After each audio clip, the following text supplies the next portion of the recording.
Good morning mga ka-GPO. Here we are again at La Carlota. Opening day po natin sa La Carlota City here in Negros Occidental.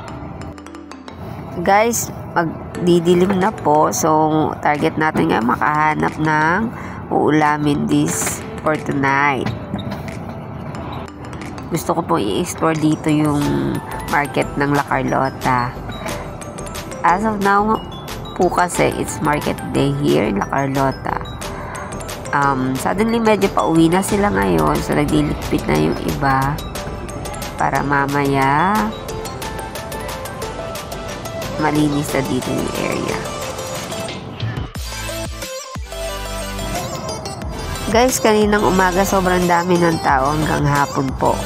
Ngayon kasi padilim na po, kaya yun, nagliligpit tayo. Iba nga wala na yan. Ayan po, nag-clean up na sila and then all set na po.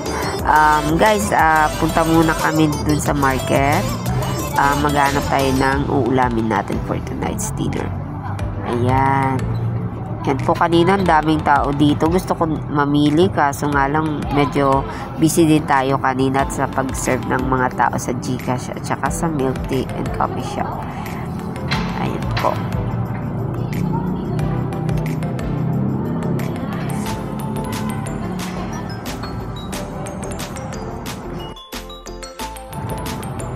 Guys, baka Sunday ko na po ito ma-upload. Gawa po ng sobrang pagod namin, antok at saka lahat na po kasi opening day namin ngayon.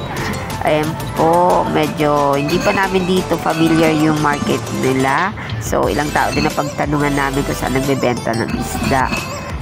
Yung sa bangketa po. Ayan. Meron din pong mga dried fish dito. Mamaya makikita natin. Ang ganda ng market nila.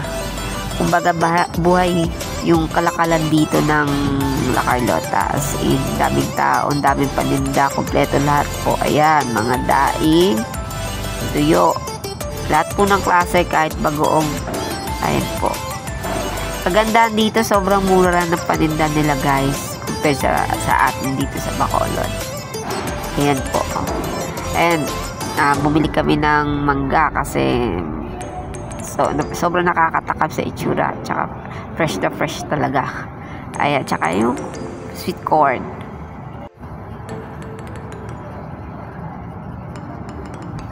Ayan guys, no, pumili kami dito ng isda. Ayan yung gusto ko, yung tinola at tsaka tutulahin natin yung asuos na tawag at tsaka bisugo yata ito sa Tagalog. And then yung salmonite. Ayan. Paksiw at saka tinola yung gagawin natin dito. Ayan po guys, fresh na fresh. Ay situit talaga na fresh yung isda. Inamoy ko pa to guys ha. Bumili rin na rin po kami ng panangkap namin, yung sangkap. Ayan po, alalaki neto, yung siling malalaki, sobra, tsaka sobrang fresh po. Ayan o, ang ganda-ganda. Ayan. Mura dito guys, yung paninda nila. So, masarap magluto pag kahit pa paano mura yung paninda. Ayan. Bumili po ako ng kamoting, daw na kamote. At saka asin. Ayan po.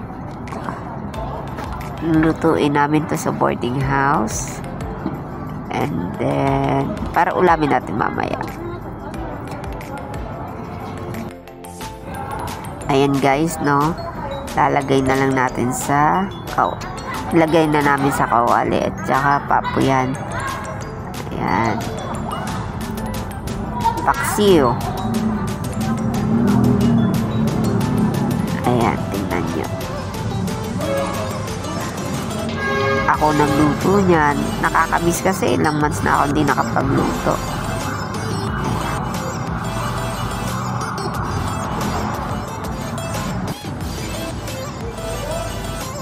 Ayan po, yung kanin namin luto na rin.